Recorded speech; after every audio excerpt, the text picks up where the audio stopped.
Patrons, subscribers, fans, followers from around the world, welcome to another edition of a great episode with the IR4 podcast.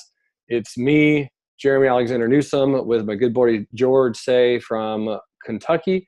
And Brian Masterson may or may not show up tonight. He was a little bit delayed with something. And so I figured, hey, we get wrapped and rolling because really today it's going to be very easy for me to chat with George. This guy who you get to feast your eyes on is one of the people I love the most in this world. We've worked together now about 2 to 3 years on many various products and projects, both related to the stock market and otherwise. And he is a cerebral pyromaniac, to say the least.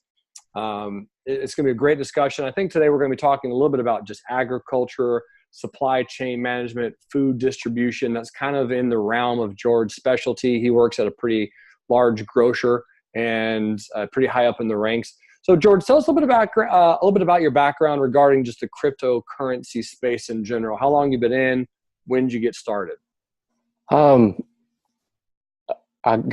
2013 was the first time I really started thinking about cryptocurrencies, and I did not get in 2013. I'm one of those people that looked at that and thought that's pretty interesting, and then and then didn't take the plunge, and you know how that story goes. But yeah, who told you about it? Like, did you hear from it like online or from a friend?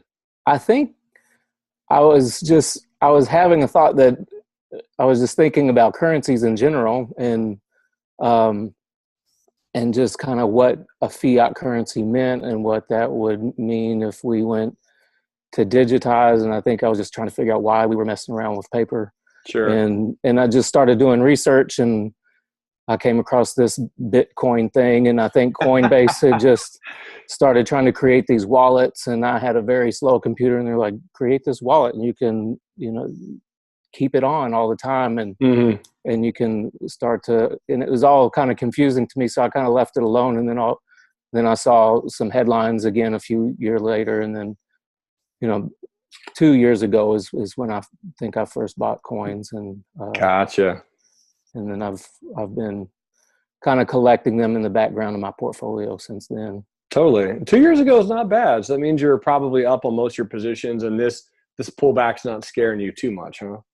No, I think I might have a little bit of my own money in there right now, but for the most part, they've paid for itself. And so what I'm holding on to and what I've invested in, there might be just a little bit that's in there that's a risk, but for the most part, it paid for itself. And I'm just hanging on to that and seeing how that goes. Beautiful, beautiful. I will tell people up front, I do genuinely think you're one of the smartest humans in the world. And I'm really excited to kind of get your answers on just some big concepts with how the blockchain might help some of the specialty areas that you work on. So tell people a little bit about what your specialties are and what you're really good at. I don't know totally the answer to that question. So I have a background I have a fascination with just economics in general. Yeah. How that can be used to empower people, how that can be used to reach, how scale in a way that in the 1920s was only accessible in big locks and bumps can now be accessible to anybody in the world. And I get really excited when I see things like blockchain and see the potential for that to reach out into all countries and across all levels, and anybody have access, and kind of level the playing field and see what kind of talent is out there, and how we can access all these different thoughts and bring as much diversity to the table as possible. My own life, I've tried to manifest that through a lot of agricultural projects that started around in 2006. I started working with a farm. They were interested in the land management aspect of trying to switch from conventional grain over to grass finishing, and then as I got deeper involved with that, I became very fascinated with the concept of the direct market, being able to just farmer to customer, farm to table, I guess is what they and how to bring more people into that. I grew up around a lot of farmers and farming, and I watch those guys' age and not a lot of us coming into the picture. And I've had firsthand experience of the struggles of how to, what does it mean to try to scale up into connecting into the land and using the land to directly impact the economy. So it's kind of vague, but that's kind of the direction I went. So I played around with CSA models and working in farmers markets, trying to break open local supply chains. How does that connect into existing larger supply chains? And how does that revolve around scaling to where you have what I call local quality with global convenience? Interesting. Okay. So that's a very good point though about the farmers that you bring up. And I forget who was saying this recently to me about electricians and plumbers and people who did really a lot of manual labor. Is there's not a lot of young blood in that industry right now. It's a lot of 40-year-old and older. And, because it's not sexy, it's not easy, it's not fast, it's not online, but we know for sure that someone needs to be in that realm, right? So we have to have some people in there doing that. Absolutely. What's some of in your opinion, what's one of the biggest challenges with the supply chain as it is right now from farmer to consumer? Liquidity. I think, you kind of have, it's really lumpy in your choices. It's not easy to access a local market and a global market or a regional market. You kind of have to pick if you're going to contract specifically with a company, if you're going to just grow big and be in conventional agriculture, or if you're going to hoof it and try to brand yourself and go into a local arena. And there's really not a great bridge to be able to span all those realms to where you're kind of connecting all those different economies together.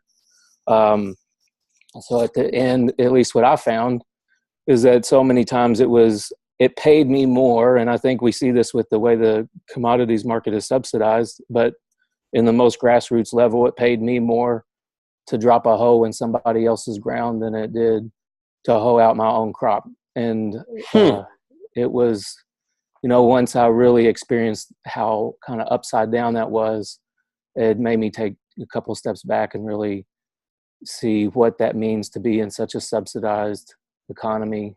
Even with the niche local markets, a lot of that's powered by grants, and kind of the free economy is separated from the land aspect a little bit, so that's where that liquidity. There just doesn't seem to be that liquidity piece that you're committing. You have to commit so much. Somebody can say, "What kind of farmer are you?" To me is a ridiculous question. You're somebody who works with land. However the moment strikes you, you should be able to move and shake. Just be like somebody saying, what kind of investor are you? And you only being allowed to pick, I only invest in mutual funds or only invest in, and there's not an easy way to jump back and forth depending on how where the iron is hot. And it's difficult to do that in agriculture. And it hasn't always been difficult to do that. It's in a lot of ways, it seems like old agriculture was a little more liquid. There was opportunities for, even the beginning of this, what we call this country, tobacco, people could grow tobacco in their backyard and use those profits to go buy a piece of land out. Right. It was just, now you have to grow 3,000 acres into the commodities to make a moderate wage. That's interesting. You mentioned that, the 3,000 acre thing. That's a really good point, because I was in farming for a while. I don't know if I've ever told you that story or not, but my nephew actually was. I was kind of like the money guy, and he was the one who did all the farming, but we're talking a lot of land. I think we were leasing 1,600 acres just to do cotton. So with that liquidity, it really is quite difficult then. Let's say you wanted to become someone who grew strawberries and blueberries on 200 acres. Do you think that would be financially not really conducive then, huh? Well, I think, at least for me, from my perspective, and I think there's times where people and times where people do have a very unique opportunity, or a grant comes along that gives them that funding if they don't have the capital investment or they don't have the tools that they need to drop things in the ground, or there's so many people that the transfer of knowledge from generation to generation has almost skipped at this point. There's still a little bit of father, son, or family, however that gets handed down. But it's not like it used to be. It's not within the families anymore. And it's skipping out into corporate farming a little bit. And with that ability for somebody to come up through the ranks, you either have to sign on to some kind of job, or you have to take out a massive loan that has, an interest rate that may not beat the return that you're going to get on your investment. And, then you rely on those subsidies, or you have to have some kind of job that makes it possible for you to, make that kind of investment, and then hedge and with CRP and wetlands type programs. Sure. But just that raw ability to walk out your door and start on a 5-acre piece of land and grow that into a 10-acre piece of land. I've seen people do that. And the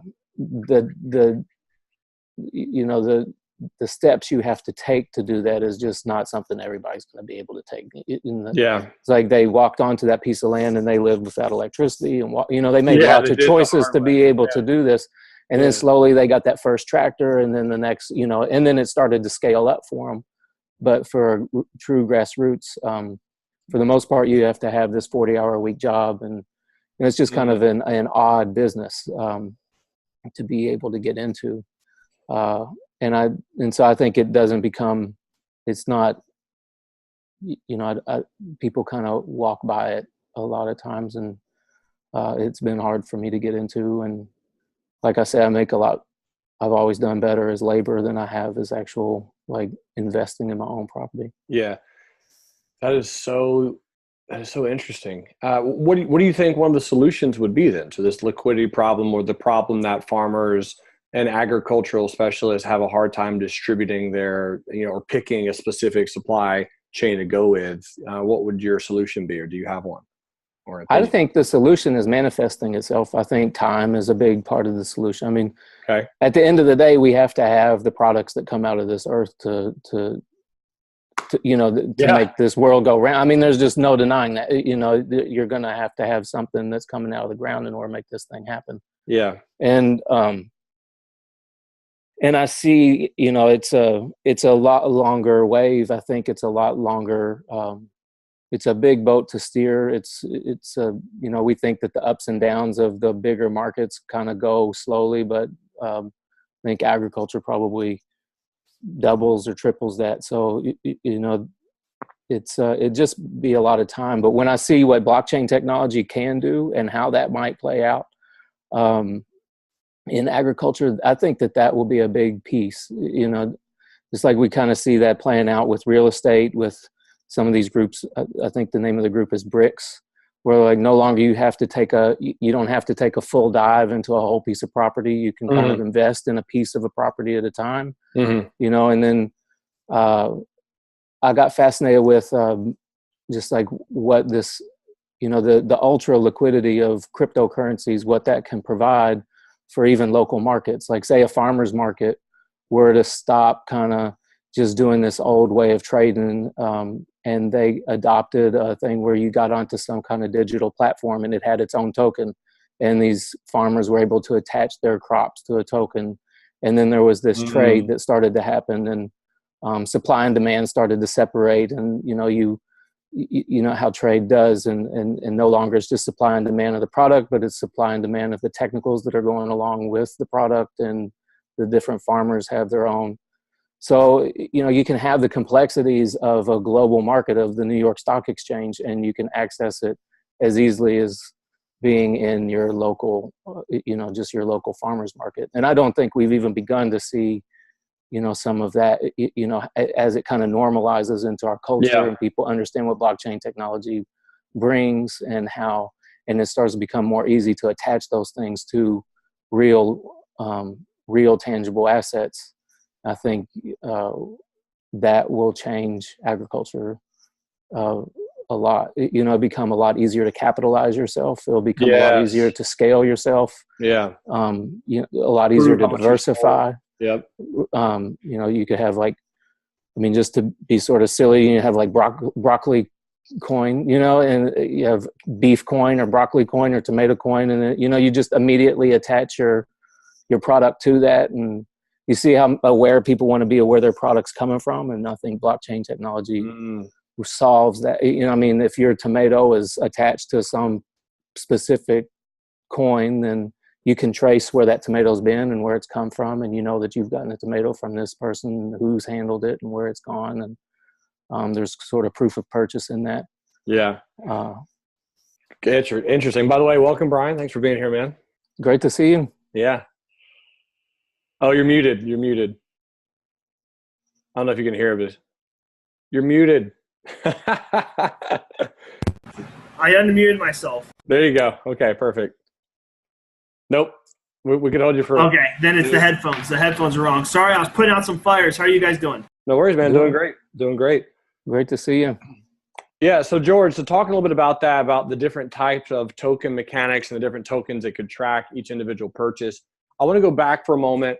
And when you say land, like when you're talking about a farmer actually using land, do you mean physical land or like just hypothetical land? Because, I mean, hydroponics, growing 15-story buildings and everyone's just doing the water-based farming. Is that something that, do you mean that type of farming as well? Or do you mean like actual earth land? Yeah, I think, and again, that's a great point. Any more land means something different. I have a piece of land myself, and it would be absolute. It does not have what it takes to be an old school piece of arable cropland. But it is up high. It has access to sun. It has access to wind, water. So it has what it takes to put in some sort of infrastructure that would allow for growth to happen. You're operating on square footage, and so you can, however you choose to do it, whether it's in a high tunnel or hydroponics or there's so many development. I mean, I can't even probably go through everything. It's changing so fast, the technology that's happening. I mean, pretty soon, like if green roofs start to take off, the person who takes care of your roof could even be harvesting your roof. And, I mean, it's crazy. There's all kinds of really amazing ideas out there. And, you get into some of the things like beekeeping and, that's difficult to even describe that. But I think when I say land, I mean tangible property, like what it means to reach into tangible property. And even if that's mining, it's this reaching into something tangible, third dimensional, and pulling it into this space that we operate in, this more and more digital space. Oh, Brian, you're still muted. Man, I don't know what's up with these microphones, but no worries. Yeah, George, just expanding on that, thinking about a REIT, right? So if you have a real estate investment trust in New York City, you can have multiple owners to that skyscraper that can almost be bought and shared instantly and simultaneously with other sellers and purchasers of other REITs. But looking at from a real estate perspective, I think there's huge use case scenarios. It's just, do you know of anyone who is actually building or providing solutions to it? I think personally, and I don't know if this is actually true, but just based in my experience, there seems to be kind of a gap that is getting more and more narrow as time goes. As I go out and I listen to people I know who are making a living off of land, and I listen to people who are making a living off of investments and like bringing solutions from a digital space into, they seem to kind of be coming together. Right. And I see those bridges starting to form. I don't know if it's really gotten to the point where people are like, oh, this is what we're going to name that, and we're trying to do this, and it's a vision. But I do see the synchronicity start to come together. And, from my perspective, it's kind of a matter of time. And which is exciting because I really started focusing on this in 2006, and that gap seems so wide, but even just, like I say, with the technology that's coming out as people start to use that technology in different ways, I think those bridges will start to come together. People all over the globe could have, have access to a project on a piece of land. And like you all talk with artificial intelligence and even robotics, we don't even see how that's starting to play out in agriculture, and how you can be somewhere else and have something crawling around on a piece of land, reading the there's so many opportunities that are not that far away, but I haven't seen that happen yet. Yeah, I saw a video of a robotic combine the other day, using the similar technologies to that of an electric car, like a Tesla or some type of robotic that has some sensing mechanism to it. But IoT isn't going to be fully functional or possible without the blockchain as a source of communication. So if you apply the IoT into agriculture, where you have all of the machinery, high big machinery, used throughout, you can set up a whole calendar year and almost have a smart field, if you will, or a smart farm, and you're just sitting back watching the machines do all the work all year round, and it's all being done through communication through IoT and the blockchain. I think that's a great point. And just to kind of expand on something else you touched on with the automated automobile, I think the way that'll change distribution is just astounding, because a big part of a small farmer who's trying to scale up, getting something done, is how did I get this product from my field to someplace where I'm going to make money? So you have to make a choice. Am I going to be able to fill a trailer? Am I going to be able to fill a 50-foot semi and make it worth somebody's time? Or am I going to take it and drive it to a farmer's market? And is that person, if I take and drive it, is anybody even going to show up that day? There's all these questions. Am I going to spend this time? Yeah. But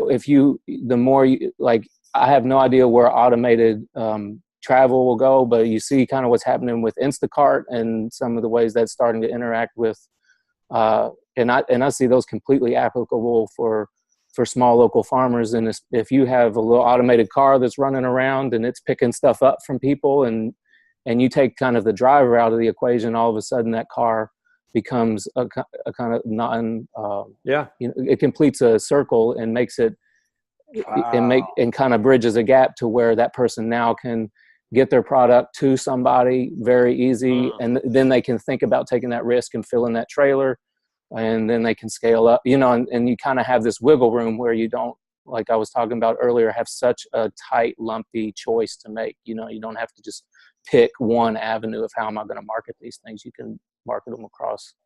You can do some more vertical integration with your marketing. That is such a good point. I didn't even think about the automated car system. Because then, that's going to present so many different opportunities for local farmers and even big farmers. Do you think one of the biggest challenges from like farm to table, as it's called, is not the FDA? I guess technically the FDA are proving like the health of the foods, or do they do that at the factories or at the farms that is actually produced? A lot of what's happening with the new farm bills, I think, is still unraveling. But I see universities doing a great job trying to get ahead of those things and supply grants so that people aren't, if somebody's on a small scale, they're starting to have the same kind of inspection criteria as somebody who was going through a larger distribution center. But there's grants. And so that's been the big thing. And how do I afford all the stainless steel equipment? How do I afford the sinks and these types of things individually? But I think, again, one of the things that blockchain technology and kind of the general theme across new technology today is building communities. It's what you all are doing. It's what real life trading does. This like networking people. How do we create? How do we reuse the old wheel? Right. And so there are certain middleman distributors that we can go through now. And it's been very difficult for new middleman distributors to come up with a new type of co-op unless you're operating a certain thing.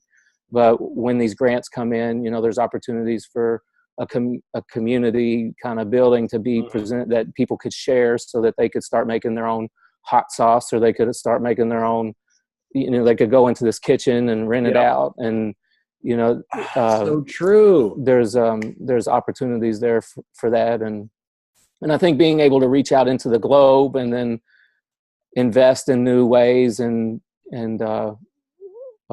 bringing that into the local market and connecting the local market with the global market will also be, I think it's something that's coming. I just don't know that people have started really connecting those dots on how beneficial that'll be.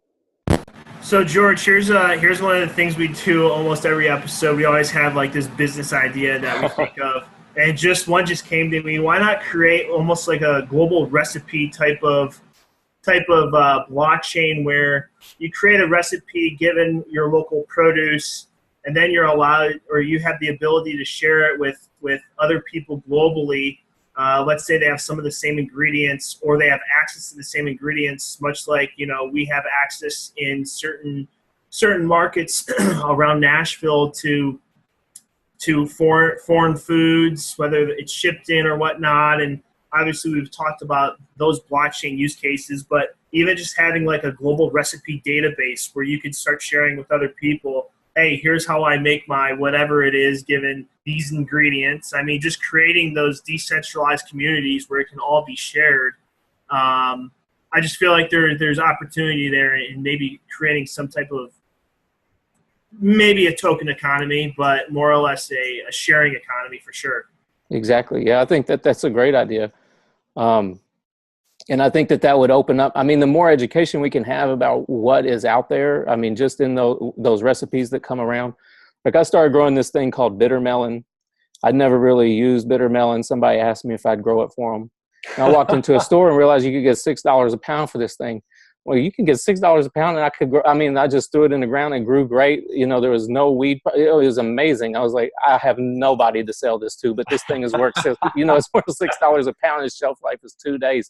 But you create those kind of decentralized areas, and there's a recipe up there that involves bitter melon. People get introduced to new things, and all of a sudden you realize something that was grown in Asia in their zone 7 type climate is now exactly what we need to be growing over here. And people are, they get out of their box of thinking corn, wheat, soybeans, beef, corn, wheat, soybeans, beef, exactly. chicken, exactly. and they start. And then, I mean, even you bringing up the different climates, right? So then we can even extrapolate those data points to the type of soil, sunlight, everything that, I mean, I don't even know what else goes in. I mean, fertilizer at some point, but all of that combined, I mean, you can just create this whole data warehouse full of like all this agriculture points that I don't even know if they exist. I mean, you have the Farmer's Almanac, but why isn't that put on the blockchain, Right. And I think those are the kind of things where you get into it and you're kind of looking and you're like, why hasn't that happened? And it's just like 2 steps away from happening. It's just a matter of somebody having that idea and getting it done, I think. And you the different climates that you bring up, I've thought a lot about teas, and teas are difficult to grow in this part of the country unless you're at a certain elevation, which we don't really have, and at a certain climate, the conditions are difficult. But with what Jeremy was talking about earlier, some of like hydroponics, especially like with high tunnel growing up, you have this opportunity to grow these new things in a much smaller, more intense way. But then when you have those kind of decentralized shared communities, then all of a sudden you can partner up with a bunch of people and you can create enough of an economy that maybe tea starts to come into a region or something that has been isolated geographically because of where it has to be grown can be recreated semi-artificially by use of light and some of the smart technologies. You can be away from it and you've got the ability to adjust your thermostats without having to be there all the time. And you can do these types of things with all the technology that's starting to come around. So true. And George, with that, we were asking kind of the question about one of the biggest challenges that farmers face with that supply chain. So you work at a grocer and you're pretty high up in the grocery store. What do you think is one of the biggest challenges in that particular environment, in your environment, for a consumer or a customer coming into your grocery store? What would be, what's one of the challenges in that environment? I think the same challenge with agriculture is also in that environment, demand of life. I think we see grocers trying to meet that right now with all the online, just like the tremendous influx of online developments. You see what Amazon's done and Baba's done, they're reaching out and trying to, how do we get, so we've been able to get books to people, and then we've been able to get CDs and everything else. Like, how do we get food to people? And how do we make it to where somebody can have everything, all the components of their life going on? They're involved in this and this, and their child's involved in this and this. Yeah. And how can they just swing in, pick up their groceries, and not give up quality, and not feel like they're giving up, not have to swing through in a way that they're compromising quality for their lifestyle, to where they don't have to, they still have access to the same quality that they would if they were to step into a market and pick that piece of fruit up themselves. They still have the confidence that they can get that, and they know where that's coming from, and they can feel good about their purchase, and they can feel like they're contributing, and they can still not have to give up what their lifestyle is. And I think that's a bigger challenge than anybody really anticipated it was going to be. But it's what I see people asking for the most. When you listen to the customer, whether it's with agriculture, they want the quality to come back, or they want it to be there and to be growing. They don't want to see it. They don't want to see convenience outweigh quality, but they don't want to give up convenience. And it's that blend. People, they have to have their cake and eat it too, and we have to figure out how to get it there. What do you think the viability of companies like Blue Apron and Health 365? I think that's one of them. Like Blue Chef, some of those companies that like those subscription box services where you pay X amount of dollars per month, like whatever it is. And I've never used one personally, but then they ship it to you. Have you ever used one of those? And if so, what's your viability? And number 3 question might be, where are they getting that food from? So the number 3 question, I don't know the answer to that. Okay. Some of them, I think if you look at their different profiles, they talk about focusing on certain pockets of development, contracts. And that's a pretty exciting thing from, like developing micro contracts. Smaller contracts that a smaller farmer can handle without having to make that huge leap into filling a semi. They can supply enough for one of these companies to get their box orders out, and they can they do the legwork to try to pull together all the parts and pieces so the farmer can farm. Right. They fit my life several times. There's just been points where I haven't had the time, but I want to work with the raw product, and I want to cook my meal, and I want to be confident that I'm getting it. And it's really easy to get that product in, and the math pencils, and then I've definitely used them, and they've definitely been viable. And then when you see those kind of adopted into the stores, and then you see some of the stores adopted into those, and I see that, like you talk about, that blend happening, and I think they're growing and developing and starting to integrate more. It's a big question of how do we get the farmer's product into our house in a way that's affordable, and get them what they need. Yeah. The subsidized economy is how we have to do farming now, and trying to break away from that and take that crutch off is very difficult. And so I applaud those companies for doing the legwork, and inch by inch kind of reeling back this kind of subsidized economy, or the ability to, our food is just not, it's just the amount of effort that it takes to produce that thing that goes onto your plate is just not, the value isn't there, and trying to rebuild that back into our culture is difficult. Right. Yeah. That's a really, wow. That's a very good point. The value that we as humans value that food is so low now, because I can go to a fast food restaurant XYZ, and I'll know that they'll have food there and I can eat it. And their supply chain is often, and their distribution is often more effective than a grocery store, because it's not fresh food, and it's not as good for you. And you can do a lot faster and store a lot longer with food that's not fresh. So I guess a question could also be, what about a technology that keeps food fresher longer, like actual legitimate food, and vacuum seal it, or freeze it where it's can be used a year and a half down the road, I think would solve a lot of issues as well. I think that's one solution. Storage is a solution. But I mean, the thing with food, beef or meat is a little different, but especially when you're talking about a plant, as soon as that thing is cut, it's in a process of decay, and immediately. And so all you're doing, and it's in a process of losing its quality. So the closer you can get somebody to that thing, the highest quality food you're going to put in your mouth is breaking it off of the plant and eating it right there. The microbial life that's in there, all the things, because there's more to that piece of food than just the chemistry that's going on inside, or the nutrients. Sure. And so getting consumers closer to their fresh food, I think, will be the ultimate goal. But preserving that, I think a part of that responsibility is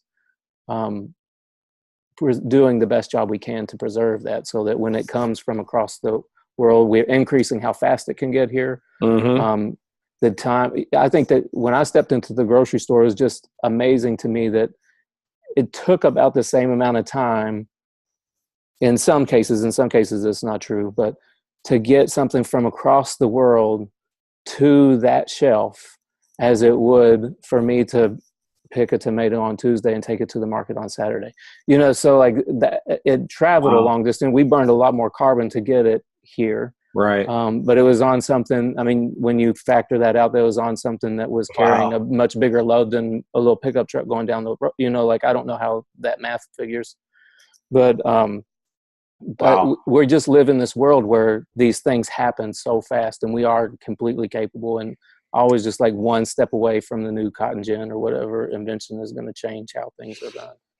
Yep. And the best part is, when you have these discussions, it really is a 20th century problem, first world problem, as they say, because 200 years ago, I mean, if you ate, it's like, hey, congrats, like you had food.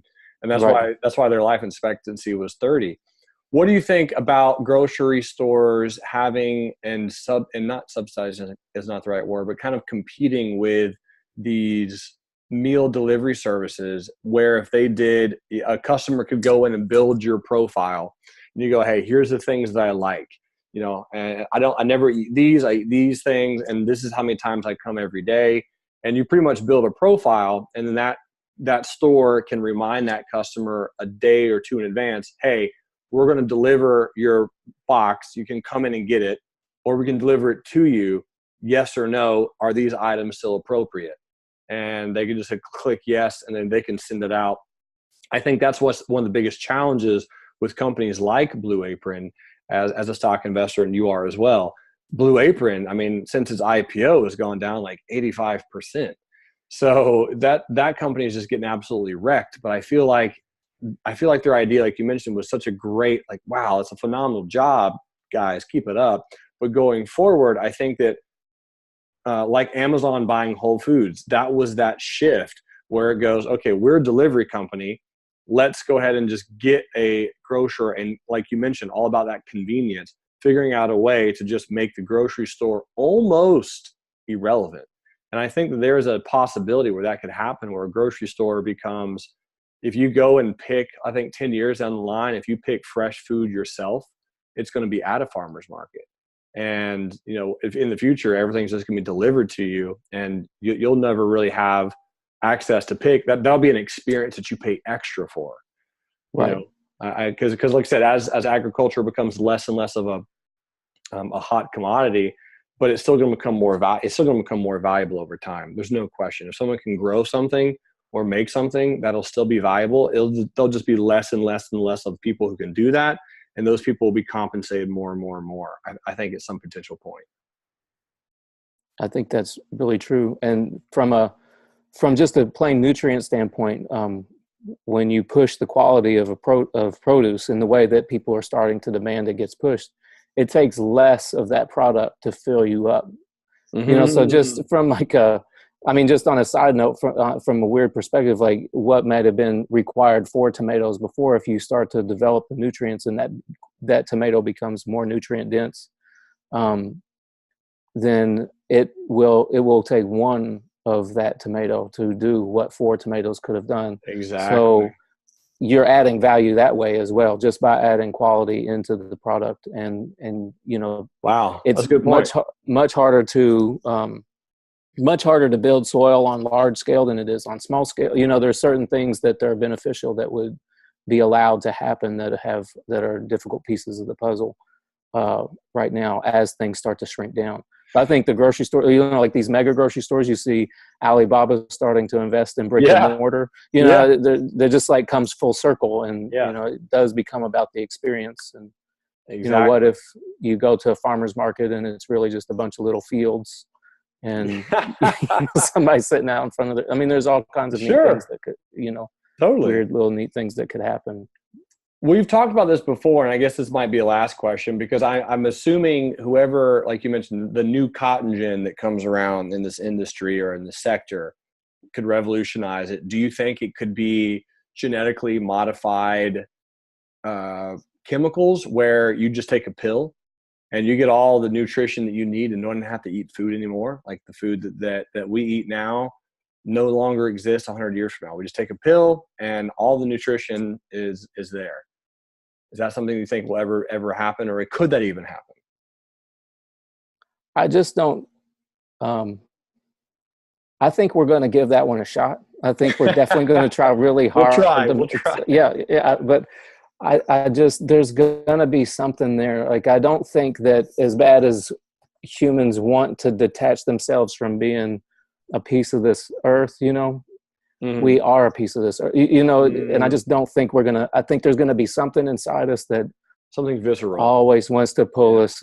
There's going to be something in there, even the person who hates to be dirty or bugs or whatever, like there's going to be something that they just want to hold that food, that pill or whatever is just like, it might get them through breakfast and lunch, but they're going to want to hold something at dinner, which I think that could be, personally, I think that, like I'll have shakes now and things like that. And that gives me a lot of room to eat a really high quality meal at the end of the day. Like I can have these shakes through the day and then really focus on one meal rather than try to get fourth meal in or whatever, so like, I think our ability, we're really far away from being able to put focus on any one thing right now. Right. But I think as things go forward, it'll reverse itself, and we're so spread out, but we'll be able to focus back in, and maybe the pills will help us get there. But I think eventually people are going to want to have their hand in the earth. I think you're right, man. I think you're right. It's one of those things where we will give it a shot because people want convenience, like I said, but they don't want to forego quality. So they want the quickness, and they want the speed, but they still want the food. They still want the meat. I said this was the last question, so let me do one more. Ashley and one of her friends have argued this point with me a few times. And it's not a point, it's just an opinion. Do you think 100 years from now, we no longer have a meat society? We all go vegetarian or vegan, and we just eat just plant-based items, and meat's no longer needed? Everything plant-based proteins, and no more meat. I think that would be several generations away. I know personally, I feel a lot better when I eat more plant material than meat.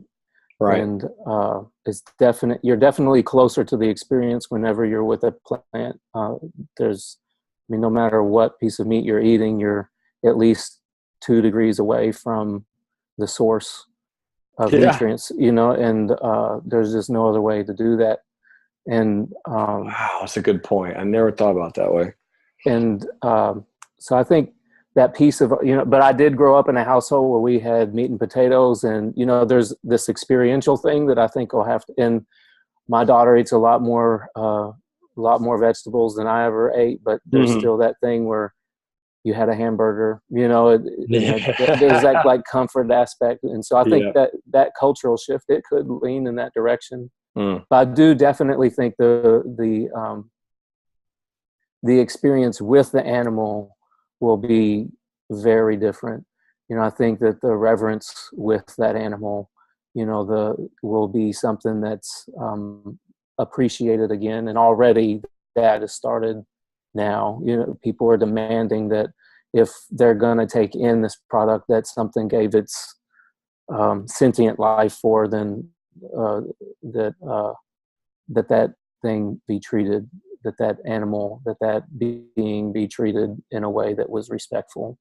I think that goes back to, how we were as cultures before we started this modern thing, that at least we are, there was a buffalo ranch that I was reading about that was, and this is more of a story. I don't know any names for this, but it was a native group that ran this buffalo ranch, and they would ask the buffalo herd to let it know who was going to be the one that they take to market, and they would wait for the herd to walk away, and there would always be one that was left. And like that type of reverence, I think will start to come back. Yeah. That your food is no longer something that's the product of abuse, right, and stress, right, and factories. I think we will solve that problem. And you see that even in the grocers now. There's not eggs. There's a lot of eggs not on the shelf right now where I'm working, and the reason is because they found out that these hens were not being raised, and so they just parted ways with their main supplier and just punted, and had to figure out other options. But it's just like we're not going to stand for this kind. But then at the same time, we still got to feed 4.6 billion people. We still got to feed all the people that we got to feed in the world. With that 7 billion now, I think we're hitting a high mark. Yeah, and it's happened really fast. So we still got to put food in the bellies. Absolutely. But at the same time, people are demanding that that's not done in a way where it's just a pure manufactured thing. It's a very good point, man. I know for sure that you and I could talk for hours. We've done it before. We need to hang out again soon, and I think it's far overdue. But this has been a great conversation. Thank you for getting my brain on fire, man. It means a lot to have you here and to share time with you and have a really good conversation. I love this. I love hanging out with you all. I love everything that you all are doing. It's amazing. These conversations, I think, are so important for everybody.